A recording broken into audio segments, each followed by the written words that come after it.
Archangel Uriel, guardian of the north, Archangel Michael, guardian of the south, Archangel Gabriel, guardian of the west, and Archangel Raphael, guardian of the east. So I'll just give it a minute before I actually start.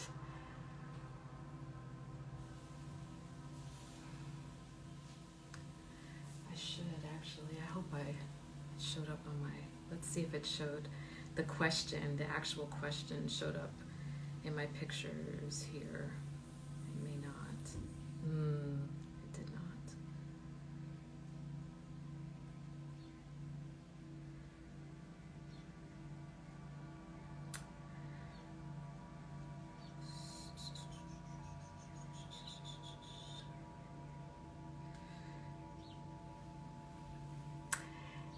Hello. Hello, Claudia. Hello, Miguel. Okay, so I do not have the exact wording of the question here, which I should have sent to my iPod, but I will have to discontinue the live in order to get the exact wording. But the wording was pretty much, how do I regulate or how do I calm my nervous system when it's faced with triggers or trauma? And then she private messaged and said there wasn't enough room in that little question box to put the entire question. And she said, so what I want to elaborate on is how to stay in my heart, because her and I have actually done this work together about not bypassing the heart. And that's really what it boils down to.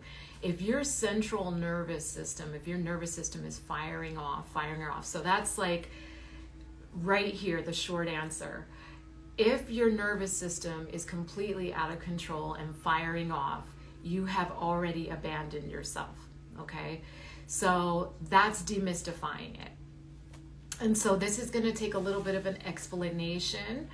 That's why I wanted to give a heads up about this live, because it's really key to understand this. There are so many spiritual teachers now that are speaking about this. Central nervous system or nervous system regulation. And what they are actually teaching is illusion, not spirit. And so that's very important to understand. Okay? When we are born with 3 parts. So now I am demystifying this. And this is kind of my jam because I spend so much time in medicine and as a practitioner. So what I did on the tail end of my career is regulating hormones, basically the nervous system, and helping the body better deal with disease. So I want to talk about that because I was completely in hiding at that point, and it's not who I was. But when spiritual teachers talk so much about this, it's really not spirituality that they're teaching and touching on when they say regulating the nervous system. It's a perpetuation of illusion. So I'll explain what I mean. When we are born, and this is all planned out before birth, this is when free will exists. It exists in the planning stage, okay? So you are an infinite, all-knowing being of source before you come into this limited experience as a human. And so you are immediately birthed with tools to help you in that human experience, right? And so you are immediately born with spiritual tools. You're immediately born with earthly tools. So the earth suit, the human body, the biological suit is one tool. The intellect is another tool. And your guides and connection to higher realms is the spiritual tool. But you are, the third part, is the soul that's within it all. You are the infinite pool that is never changing. You are the ever infinite observer, witnesser of the experiences. That is who you are. So anything that is ever changing is not even you, it's illusion. So when you are born, the body is basically like donning a spacesuit to walk the moon. This suit helps us exist here. The intellect is, and I've talked about this so much, is more like a spaghetti colander, right? You drain spaghetti through it. And if it is left that way, you don't have any programming or overthinking involved with your human experience, because spirit will run through it like a river, unimpeded. But what happens, and unfortunately, like the programming of the human experience is very real, we adopt certain things. And each time we do that, those little holes in the colander become occluded. They are blocked. So spirit doesn't run completely through it. It's not a clear channel. Okay? So that's why the think before you speak, the think before you act, or the abandonment of the heart, where you immediately go into your thinking self. Okay? That is the programming. That is ego. The ego is an impediment. The ego is gummed up spaghetti in your colander. And so, what is the nervous system?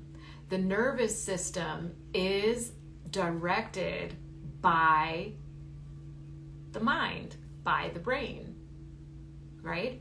So these parts that we're birthed with that are not us, these tools, because remember, you are only the soul. You are only the ever infinite being within. You are not changing. You are not changing.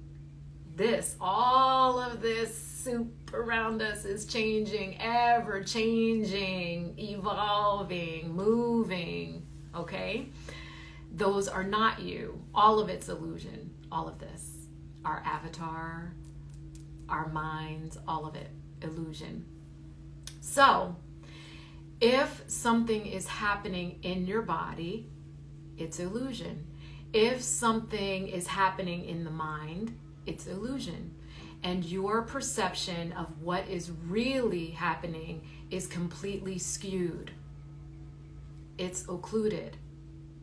You're not really experiencing truth, okay? If you can come out of that where there's no overthinking mind, then you stay in the heart. And that is where truth resides. So there is really no such thing as a physical ailment. And that's why I said this is kind of my jam. Spending so much time in medicine, I've got to see the repeating patterns of illness and how it's really a disconnect from spirit. So this whole conversation that's happening now, that's hashtag trending about like how to regulate your nervous system, it's really speaking to parts of you that aren't you.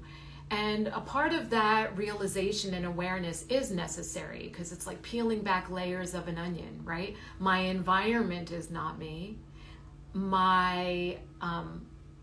The people that I share the environment with are not me. My thoughts are not me. But the body is also not you. And the emotions are also not you. And so coming in deeper and deeper and deeper to self, that's all necessary. So when people would sit across from me in my consultation room and they would say, well, I was diagnosed with this, and I am constantly depressed, and I've been diagnosed with clinical depression, and they would talk about all these things. And so I would ask them, do you feel identified with that? Do you feel identified with that you are depression? And they would always seem confused. What do you mean?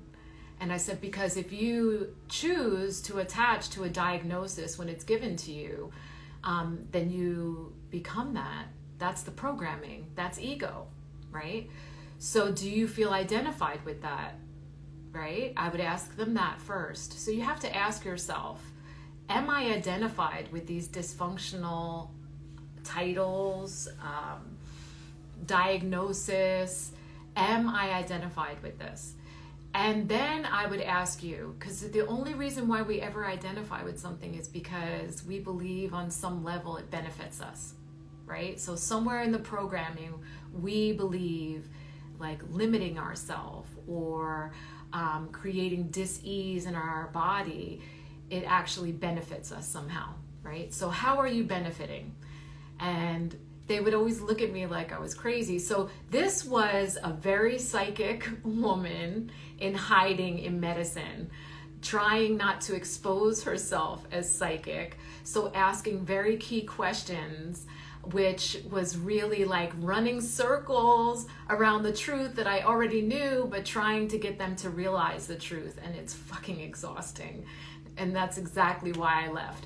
But, so, when we are in complete communion as spirit, things just naturally work right. So when I have anything disturbing my body, it immediately becomes aware to me. And so I can say, like, this is how I feel. But our trauma and emotional triggers are stored in the body as cell memory. So this can even be ancient before Sherry, right? Before your existence.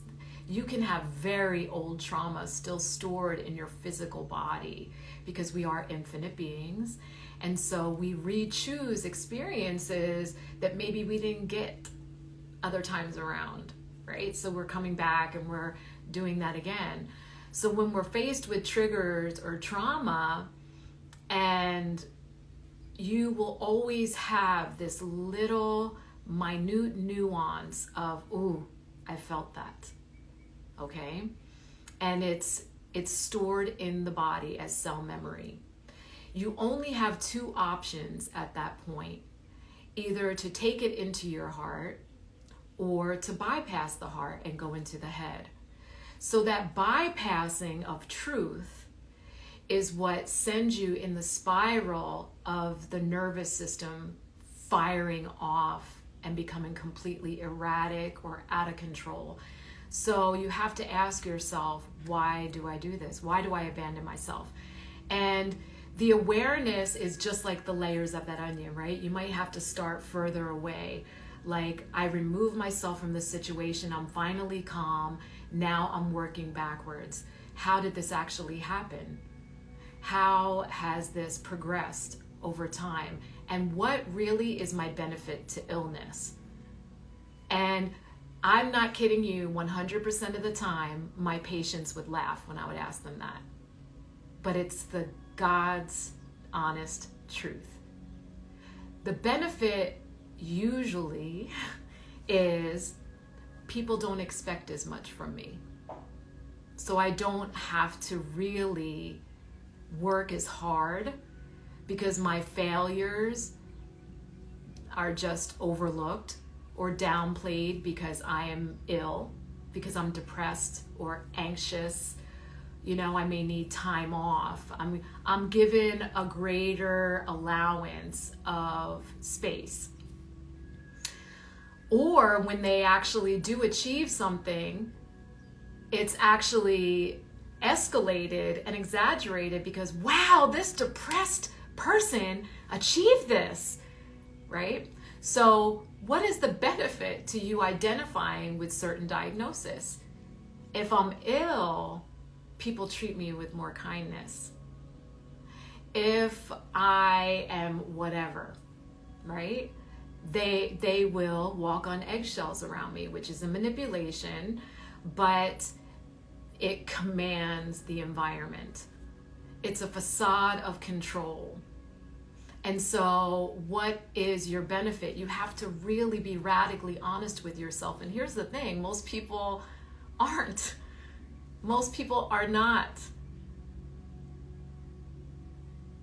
And that's why they lie here, because they can't even be honest with themselves.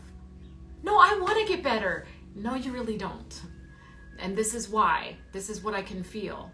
So I would ask these questions, and like constantly open-ended questions will always do that, right? It kind of like chisels away at their ego and their illusion. And then they want to like desperately grasp onto the illusion that they've created because they've been living it for however long. And there becomes this almost like ferocity to that attachment, and they get angry. So I'm going to go back to my therapist. So therapists will always talk to your ego. Fake psychics will always talk to your ego. Those shallow level spiritual teachers will always speak to your ego because it benefits them that you will keep coming back, because there's never any healing that can occur. There's never any growth or realization that can occur in you, and then you won't need them anymore. It's completely codependent. So when spirit moves through me, I don't edit. I don't impede that. And sometimes it comes out very sharp, right? So I'm going to give you an example, right? How not to pussyfoot around mental illness. And some people are completely mentally ill because they have this karmic contract to come into life like that. So the people that are birthed like that, I'm talking about issues where people are like, yeah, I wasn't even depressed until I was 20. Or this event occurred, and they become so attached to this traumatic event that then for the rest of their life, they're like, I have PTSD. I can't do that. I can't be in crowded spaces because of this, or I can't do this because of that. And they are completely attached to those diagnoses and those events because on some level it benefits them, okay? And so what then happens is they seek out these practitioners that will be in this codependent relationship with them. And those practitioners that speak that way, I mean, they all serve a purpose. So, but I'm not that. I am here to transcend this body. And along that path, I hope I can help as many people as I can to remember exactly who they are. But I don't do that by coddling anybody's illusion. And coddling illusion creates fat pockets and codependency. That is not what Sherry wants. And so I've had people who have sessions with me or sit in my space and they say, when do I need to see you again? And I said, honestly, hopefully never. But if you do, you'll know when. So I don't ever give like a prescription, see me once a week for the rest of your life, or come once a month for a year, and then you should be good. There's no prescription because everybody's process is different, right? Some things have a greater hold on us than other things, but the more you uncover, the deeper you get to excavate and dig, and the more you become yourself every single time. And I do say it is a literal impossibility for you to share a space with me, even here, and walk away from that space the same you that you were when you entered. That is the gift of my presence. That's not me patting myself on the back. That is the endowment I was given, the qualifications I was given in this human experience. And when we all align in that, you have very unique and specific qualifications too that no one else can slip into. You will be saying things that nobody else will say. And sometimes it's hard speaking things that nobody else is speaking. I still do that. I love other perspectives, but when there's a different perspective, I do have to sit back and really be in my heart, because part of Sherry wants to say, ooh, you're wrong.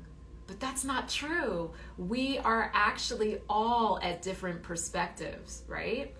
So when I get in my heart, what I do is I ask my heart, is this true? Your heart is the lie detector. So you will feel in your body when something is not true. You will feel in your body when something is true. So when I hear other perspectives, I keep myself in my heart, and I will know without a doubt that is true. It wasn't what I saw, but it is true. This is not true. This is illusion. And that's how you are when you're in complete communion with spirit. So that's how you keep yourself from bypassing the heart, right? Is becoming more aware of when you do bypass your heart. And that's part of the healing process. So the central nervous system is not you. It's regulated by the mind. And so especially those who tend to overthink will have more of an issue regulating the nervous system. So that's the first part of it that I wanted to discuss. Are there any questions before I move on? Wait, Monica typed something. Oh no, it was actually Christine. But that means we are draining people of energy and using them as a life force if we stay in victimhood. We are absolutely doing that. That's part of the codependency. I'm draining you, you in a sense are draining me, and we can stay in illusion, we can stay in suffering. You make me feel important because of your illusion, and you need me. That makes me feel important, right? So I will tell you, like, the toughest one that I've ever had to do, and my suicidal clients are pretty intense. There's so much darkness that's actually so core deep that causes that spiraling. And this very desperate mother sent her daughter, and the daughter was in young adulthood, like my kids. And so she was sitting in my space. And so the thing I always ask someone when they're sent from someone else is, do you even want to be here? Do you really want to be here? And she said, yes. And I said, okay, what is your intention for being here? Why do you want to be here? She goes, I don't want to feel like this. And I said, okay. And so, good.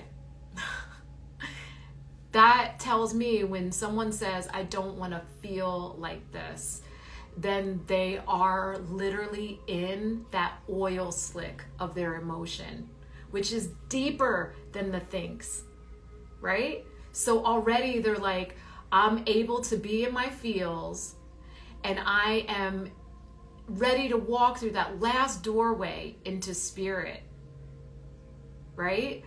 Not like, I don't want to be thinking like this anymore. I don't want to feel like this anymore, right? Because their body is in that firing off stage. And I could feel this deep, deep, core deep darkness of suicide. And the mother was worried. Now, people who really do those traumatic things to themselves, usually it's an energetic nuance. They don't talk about it a whole lot, and that's why it comes as such a shock. And then everyone holds that trauma themselves. There's guilt involved with it, there's shame involved with it, and it's deeply traumatic to everyone in the periphery, right? And so I was sitting there, and Spirit had me say some really savage things, and I was like, oh my God, this is like literally, and this girl was like nearly 6 feet tall. She was big. And I could feel her rage because I was saying these things, but Spirit was having me say them.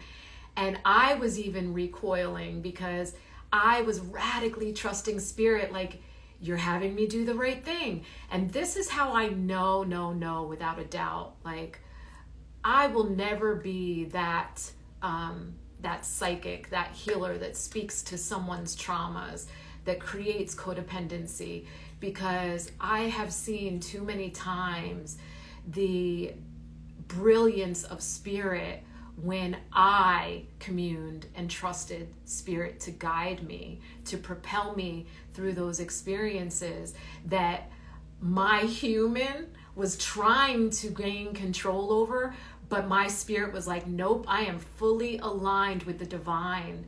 And so as my human was witnessing it, yes, I was also experiencing like the doubt, the fear, the recoiling. Oh my God, I can't believe that spirit has me saying these things and my body's doing it, because I'm not thinking about it. It's just happening. And so I sighed, because I even needed the break. I sighed and I said, you want to hit me, don't you? And she said, no. And she was so stoic, and I could feel this rage just like permeating her being. And she was literally like 3 feet from me. And she said, I want you to stop being right. And she had this just break, the bursting of the dam. And she ugly cried. And I was able to hold space for her. And like remembering it is very touching for me. I was so grateful in that moment that I was chosen to facilitate that I trusted spirit and allowed, because the result was phenomenal. Did I ever see her again? No. Did her mother contact me? Yes. And said that she has no idea what happened at my house, but her daughter is not the same woman, and her life was completely altered for the better. Did that make me feel worthy? No, I was so overwhelmed with gratitude, thinking I even had a tough go at that. That experience for me was probably just as intense as it was for her, because I had to push myself past like this fear. But never for a moment did I say, she's never going to come see me again, or she'll keep coming back. That was never my intention. That's why I say intention is everything. What is my intention? My intention is always love. To be completely aligned with spirit, to allow my presence to be used by the divine, because I don't ever want to be taking away. I want to be constantly in this beautiful exchange with spirit that makes my presence a gift, never a burden. And I don't choose ever to be part of the continual loops of suffering in the consciousness. So it wasn't a worthiness that I felt. It was a relief. It was such a deep relief that I communed with spirit, and the result was perfect. The result was love. So what it did for me is taught me to trust deeper. Not to ever sugarcoat, because sugarcoating and softening and holding back is love with conditions. It's not love at all. So when I was going at it and spirit's like, say this, and I was like, ugh, and she still sat there so stoic, but I could feel this seething like anger in her. And I'm like, fuck, I feel like Sherry, the human, felt like it's getting worse. Okay, I'm still trusting, right? And I was pushing myself. And that's exactly what happens in triggers and being marinated in trauma. Spirit will constantly do that. So you can take your pills, you can go see your therapist, you can do all of those fucking things, you can do breath work, but the universe will constantly put you in experiences that will do that until you're able to do the communion with spirit in real time, naked, without the assistance of drugs, ceremony, ritual. You have to be able to do it completely in communion with spirit in your own heart. So it is actually valuable for our nervous system to be firing off and for us to be aware. The awareness is always the fucking win. The same as the overthinking. Like people who reach out to me and they're like, I can't stop overthinking. And I'm like, the awareness of the thinking is the win. Now you can chisel away at it. Because the thinking is not you. The thinking self, the monkey mind, all those things like, oh, and I'll tell you, there are plenty of spiritual people that also teach erroneously to befriend your ego. That's the intellect. It's beneficial. No. The intellect is clear at birth. Remember, it's a colander. But you are already imparted with all of the wisdom that you are going to need in this human experience. And really all we're meant to do in the human experience is fine-tune that so that it becomes our unique expression in matter, right? I had one very spiritual man, and I love him dearly. He said, if the ego didn't exist, there wouldn't be iPhones. And I said, wrong. There maybe not be cell phones, but the iPhone is completely ego. That's why it has its special brand. That's why it definitely has a special price tag. That's ego. But the cell phone, which is what I knew he really meant, he meant the invention, the manifestation of something that was beneficial. That's divine mind. Visionaries, inventors, doctors, healers, shaman, teachers, mothers, mechanics, beauticians, swimmers, runners, singers, musicians, they all come in for something very unique and perfect. And we are all here to align with that perfection. Not to keep buying into the illusion that keeps us from that. And definitely not to create liaisons with people who coddle illusion in you and keep you anchored in illusion. That's a disservice to spirit. That keeps you from your highest path. So, any questions this far? I'm going to take a sip of my water. Oh, here it is.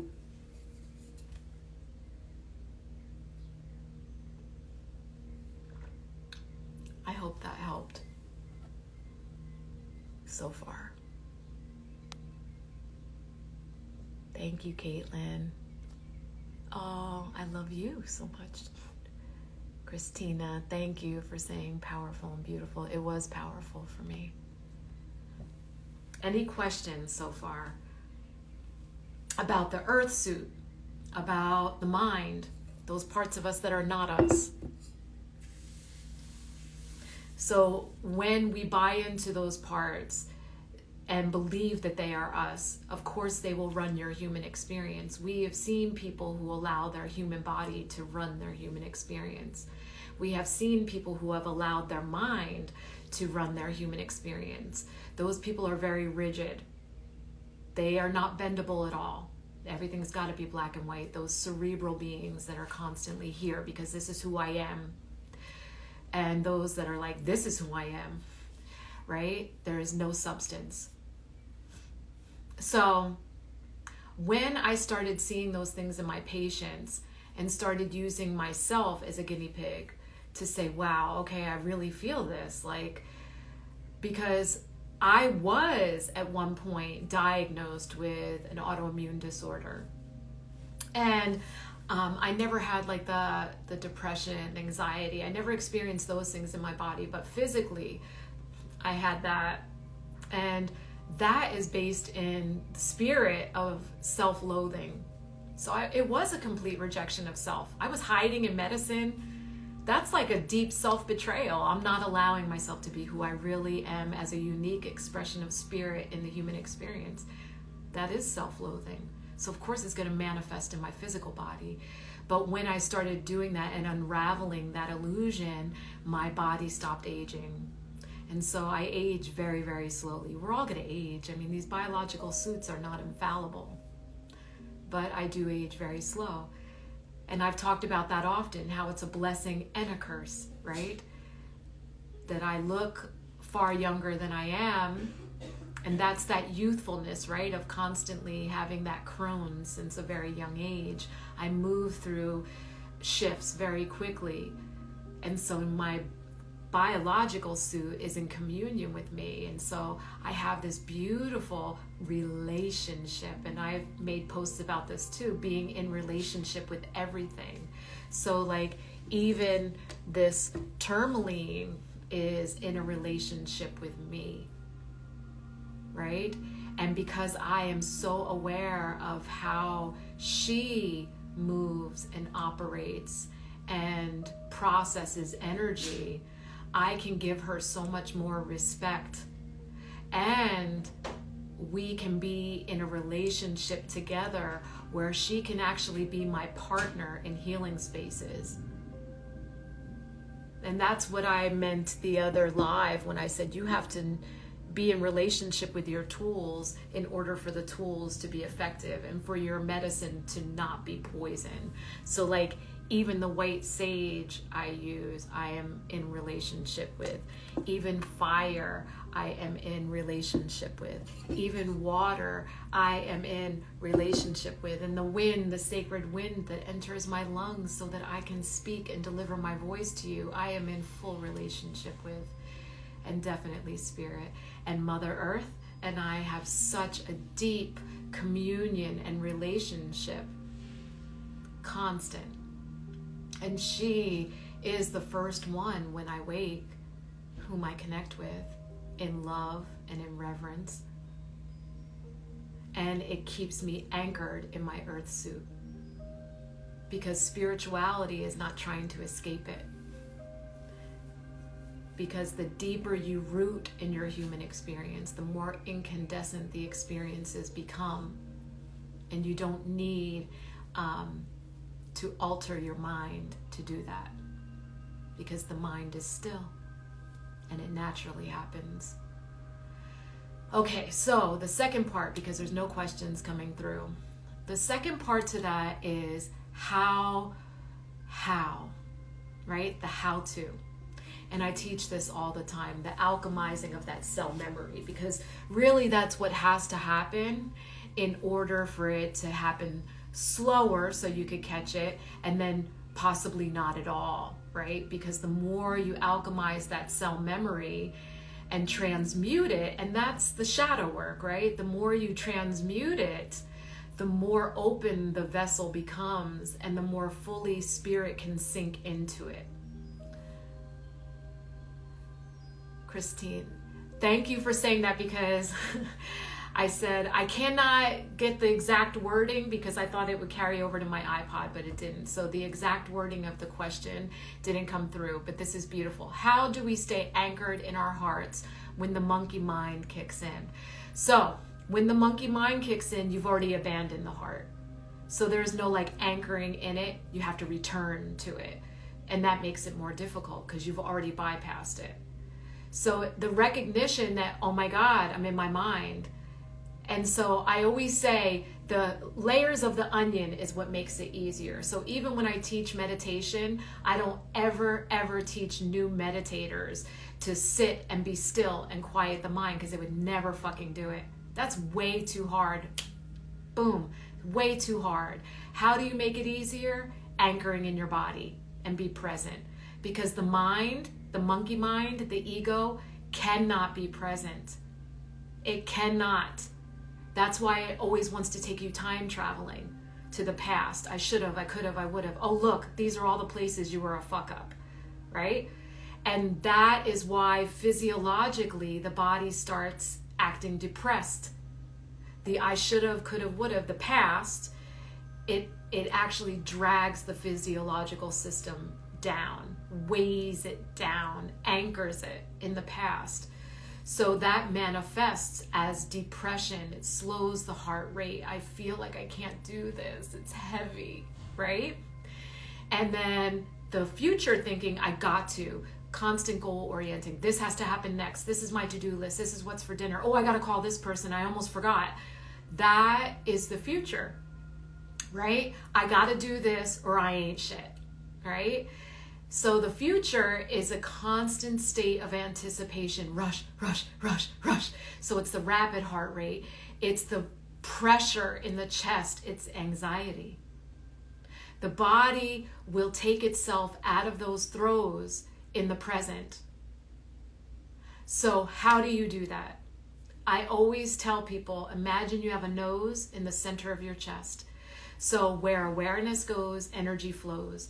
So if you make it simple like that, and I teach this to kids, this is how simple this is. I teach this to children. Breathe, pretend, right? Adults are like, what? I can't breathe into my chest. Yes, you motherfucking can.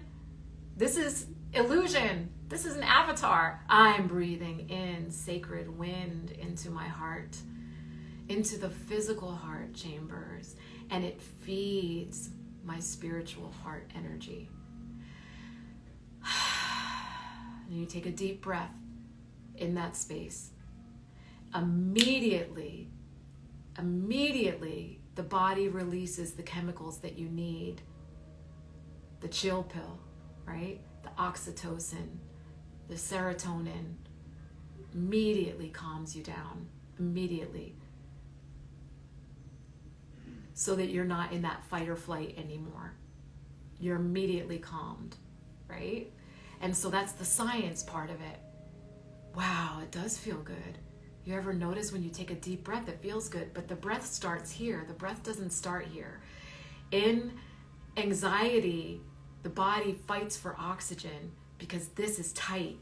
Because when the body gets stressed, there is an immediate retraction of the core muscles that cross like this. And it keeps all the vital organs safe in this tight little package because, okay, the shit's about to hit the fan. So it actually forces shallow breathing. So you're only literally using like a third of your lungs capacity. That's that heaving, right? And the chest is rising. But when you take a full deep breath, the chest doesn't move at all. The shoulders are not involved. The neck is not involved. It's the whole torso expands. And you can even feel it through your back. And then release with a sigh. Wow. And it feels fucking phenomenal because what you just did in that one breath is commune with your parts. Because the mind literally cannot take over in the present. It becomes silent. If only for that one breath, it is silent and it feels phenomenal. So in that moment, the physical body becomes calm, it softens, the mind is still, and the spirit's like, ah!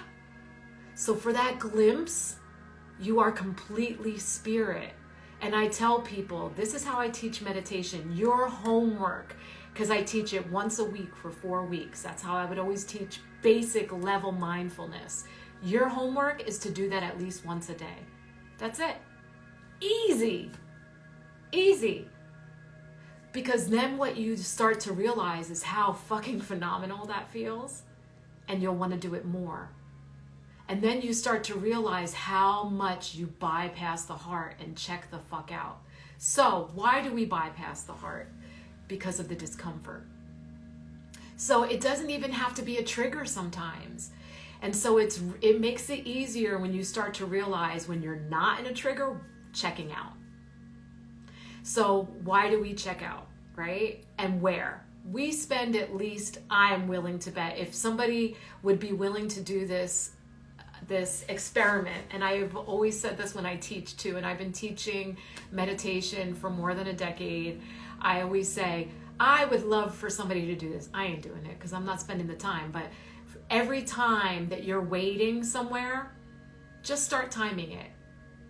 And then at the end of the day, put how much of your day was actually spent waiting. We spend so much time rushing to wait. Wait. And so in those moments when we're waiting, we are left completely alone with ourselves.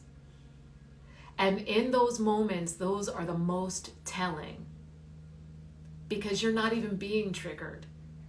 You're not even being traumatized in the checkout line at the grocery store, right? But take a look around. 99% of people are checked the fuck out in the checkout line at the grocery store. They are so disengaged. What are they doing?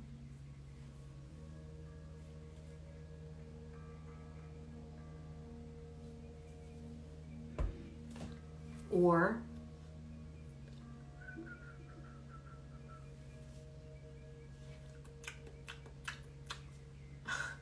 those are all the ways we check out and abandon ourselves instead of just being present. So I always say there's this little nuance that happens, and that's the discomfort. The discomfort is, I don't even know who I am. I so rarely am me. This is uncomfortable. I'm just going to check out because I'm used to this. I'm used to the programming. I'll just be the programming. It's all good. Right? And so the feels are really what we're trying to escape when we bypass the heart. I don't want to feel anything. Can I just not feel anything? Right? And that's a complete abandonment of self. Instead of saying, I'm waiting. I am gifted this moment of pause in my life. There is nothing that I have to do outside of right now except wait to get checked out so that I can bring these groceries home to nourish my body, my family, my friends, whoever you're doing, whatever. But in that moment, that's a gift. Wow. Thank you for gifting me a pause. And instead of robbing yourself of that pause and allowing ego to go on autopilot, take that breath and then engage all the senses. How does it look? How does it sound? How does it smell? How does it feel? And then how do I feel? Because remember, the emotion is the last doorway into self, because our emotions are not us either. So once you get into that space, then you're in spirit and say, wow, I'm in the grocery store and I feel fucking phenomenal. Wow. Instead of looking for reasons to be agitated or checking out, right? So, and that's how people keep themselves in constant loops of suffering. So that's how you do it not in trauma. How do you do it in the trigger, right? Because spirit, like I said, will design experiences for you to constantly be triggered, to chisel away at that. Because a physical body that's completely riddled with tension, tightness, trauma, triggers, will be like a cement glove would be to try to slide your hand into. The spirit's like that. Your spirit is literally like this inside your physical self, right? So it's like, I need more room here. I need more fucking space here. And so that's literally what's happening. That's why, what a gift of the universe to gift us experiences that constantly chisel away at that, to create more space, to expand. Because expansion is not about greed. Expansion is, I'm receptive. I am so ready to receive, right? So the softer the physical body is, the easier spirit can occupy that space, like sliding into latex instead of cement. So when we're triggered, and if somebody would like to volunteer a trigger, we can do that. Because the other night when that occurred, where I allowed someone to come on, I thought that that was very effective and beautiful.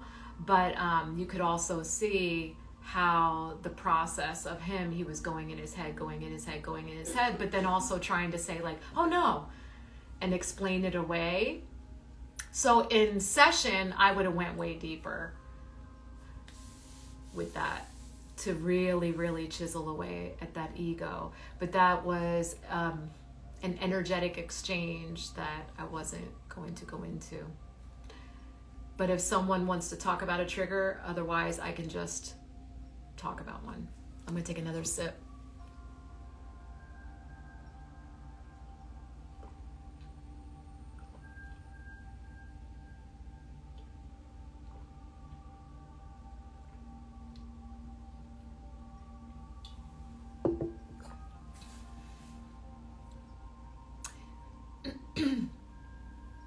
No?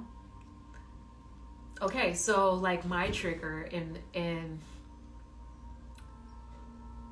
oh, Christina, we all, right? So the point is to become so aware of them that you now know, like, this is a possible space it's going to show up because this, like me, I have become so acquainted with the programming. I know that my programming shows up with men, but not just males, not just any old male, like my clients never, my son never, but in intimate relationships, it will creep in, okay? So I can feel that. Criticism, perfect. So criticism, right, usually shows up for people who are very hard on themselves this way. Because criticism never comes from the heart. Criticism comes from the programming, right? So criticism, we believe, right, if it's stored here, the critic, the ever constant critic is like, this is protecting me so that I can be a better me, which is a complete fucking lie and illusion and keeps you in loops of suffering. But that's what we believe. And so because you are so self-critical, sometimes that can be so painful that we become critical of those who show up in our environment, or people who are very critical will show up in our environment to mirror that.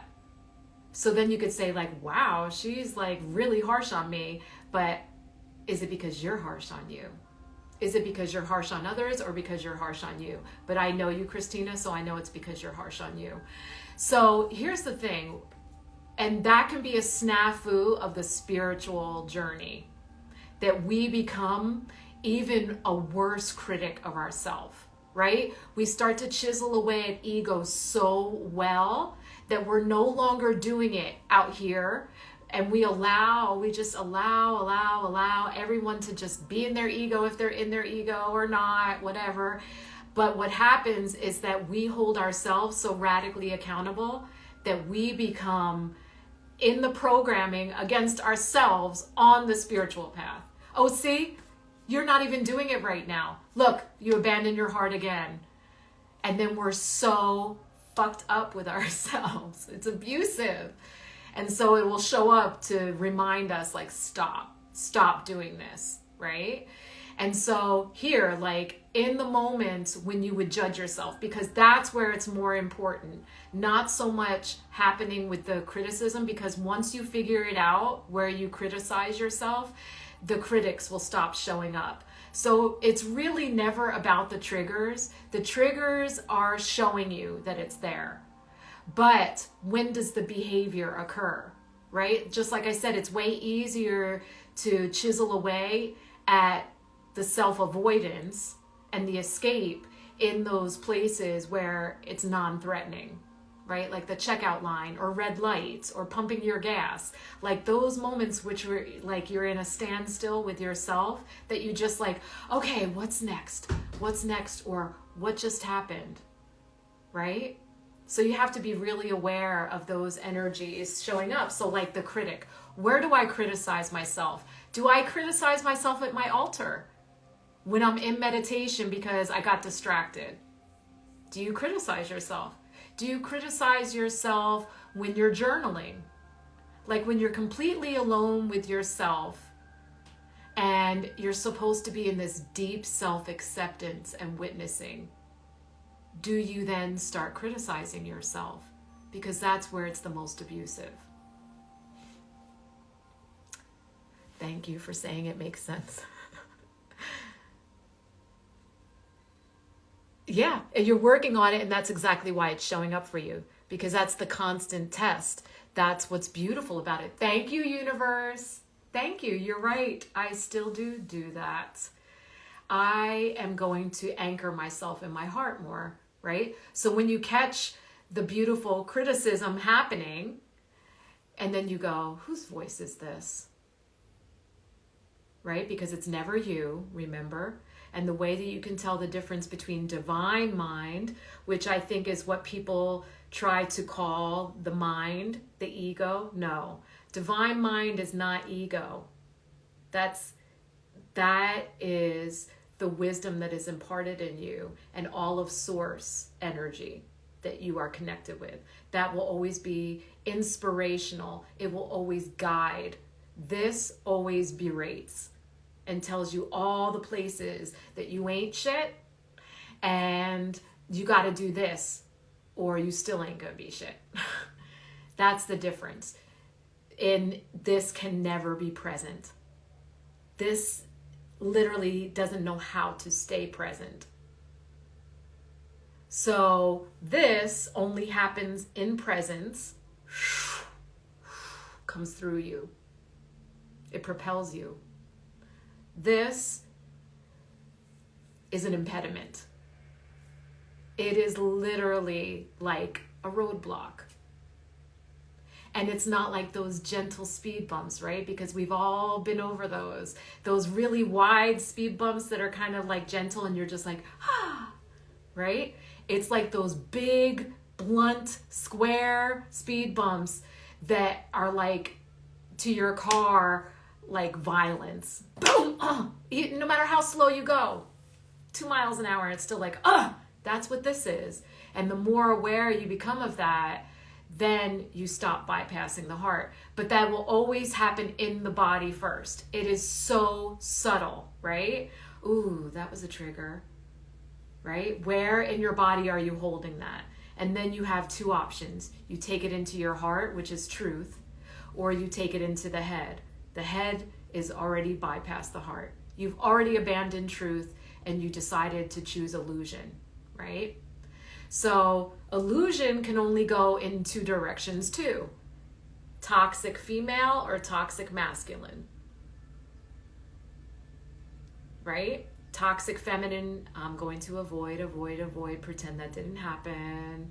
Toxic masculine, fuck, I'm going to act out, be angry, or act from this. Create a direction from this. But truth only happens here. This is divine masculine, divine feminine resides here in the heart, right? So what am I feeling? And so people who avoid their feels a whole lot won't ever really get this. It's going to take a long time for them to get this because they're constantly avoiding the feels. But you have to feel to say what lives beneath the feel, because always the feel is the discomfort, right? But that current that lives beneath the discomfort is the deepest desire, is the truth. And the truth can be taken into the heart and then expressed. What am I feeling? I'm feeling that that was really harmful to myself. I'm feeling that that was really me criticizing myself. And it was coming from ego. And this sounded a whole lot like how my mother used to talk to me when I was only 7. I am so sorry, 7-year-old Sherry, that your mother didn't teach you acceptance. That her love came with the conditions of doing things just right. I am so sorry that you're still holding that pain and you do this to yourself. And then you can feel, because I already feel it in this container, this sacred container, I can already feel some of you feeling that. Feeling it for yourself, even though I used my own name. You can feel that. And you've allowed yourself to open that, and you can feel the warmth happening in your low belly. And I can feel a couple of you here up under the rib cage.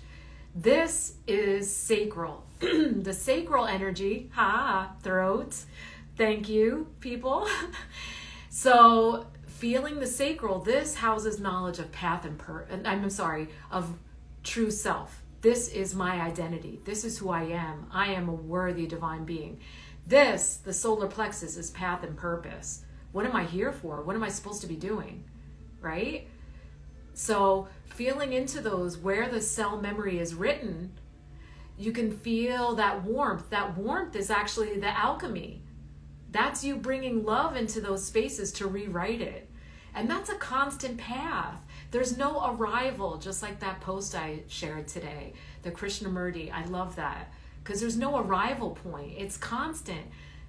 This experience, the human experience, is ever evolving. We have to let go of any expectation of arriving at any point. We are constantly our better selves if we allow ourselves to evolve.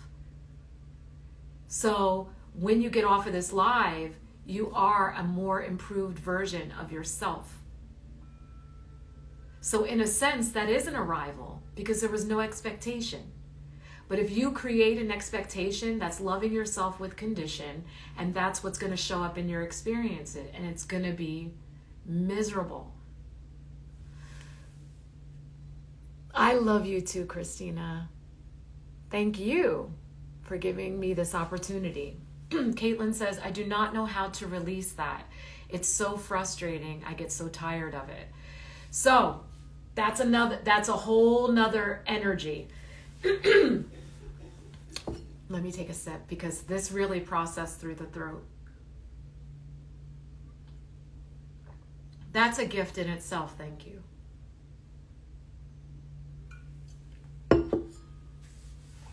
So, frustration. I am frustrated. That's a gentle form of rage. That's also an emotion. That's in the oil slick. Rage is the bodyguard of sorrow. Why am I frustrated?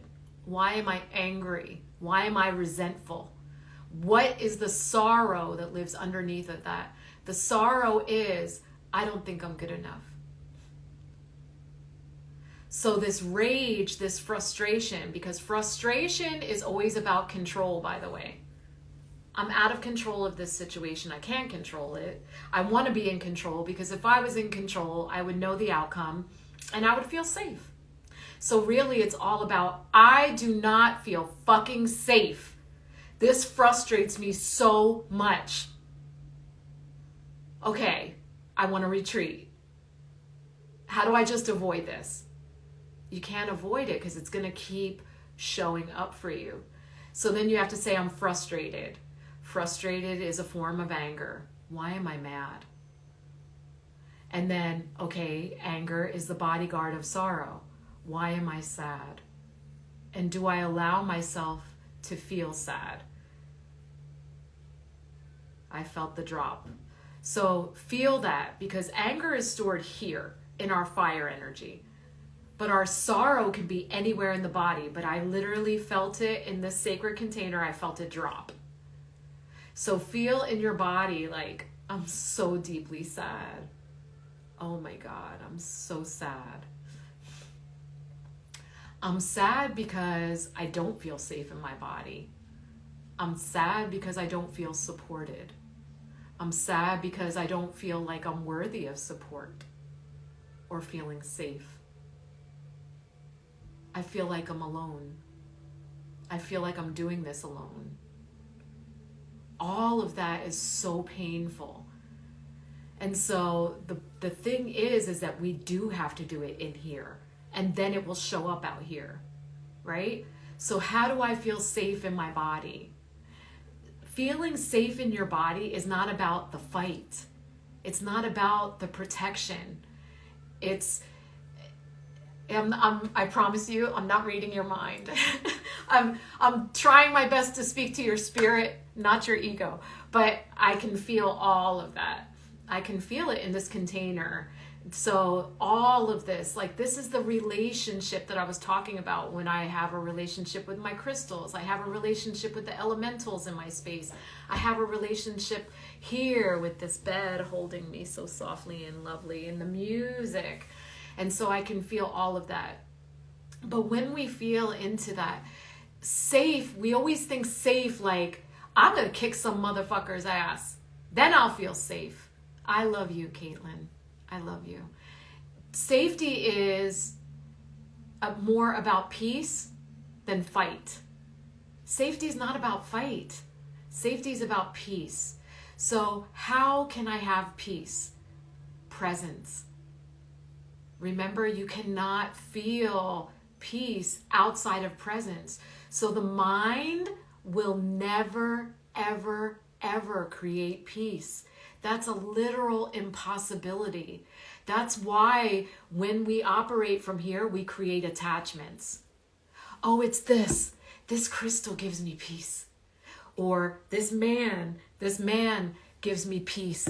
Or like how men say in their memes, men don't go with the beautiful woman or the boss bitch or whatever the stupid meme said. They go where they can find peace. And that's a big load of bullshit. That's illusion. Because you have to have peace within yourself. And actually it's males, because they are the foundational support. They're supposed to be the peace bringers. So there's that.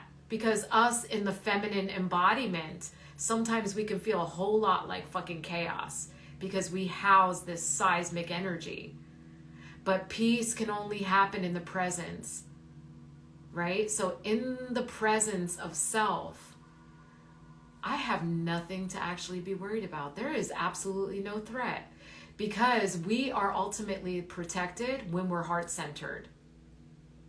There's no guardedness. And it's crazy because in order to protect ourselves when we go into spaces, people tend to go like this, close the heart, right? That's the first thing people do.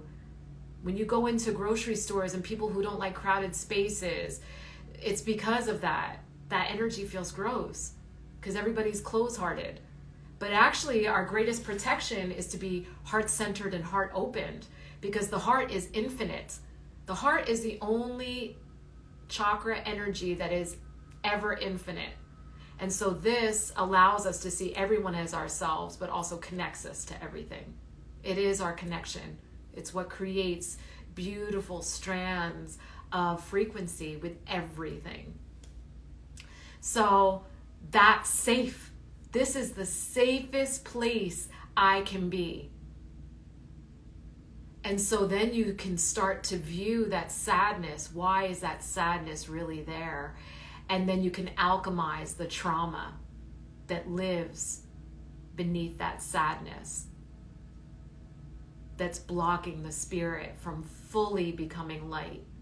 Because those are the little dark spots. That's the shadow. And we're not meant to ignore our shadow. It's going to keep showing up. And that's what shadow work is. I'm bringing my spirit into this space to love it better, to love it without conditions, and say, I know why you're here. I see how this happened. Come here. Let me smooth your hair. That's not going to happen anymore, because I'm not doing that to you. And it's about you not doing it to yourself, and then that's what starts showing up in your experiences. I hope that helped. But really, presence is what stops the central nervous system, because the central nervous system is driven by the mind, by the ego. And that's the layers of the onion, bringing it deeper and deeper and deeper into self.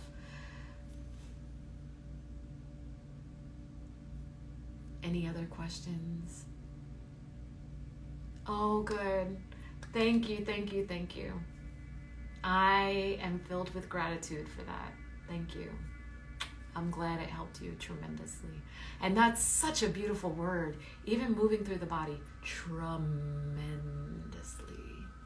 How it moves through the throat. Think of that. Even the words we choose are no coincidence. And especially as a poet, I am very aware of that, specific words that are used and how they move through the body. And that's beautiful. Think of it, it's all here. Tremendously. Solar plexus. So is that where you have those triggers stored? This is willfulness, resentment, maybe shame, and tremendous, like literally you freeing yourself and lifting it out of your body and ushering it out, saying, I'm creating space for my spirit. Thank you. Cleaning house, cleaning your temple. Any other questions? Because I think this is a good stopping place. Yes, a release in itself. Mm-hmm. Mm-hmm. And we have to release to receive, because that's what helps us expand.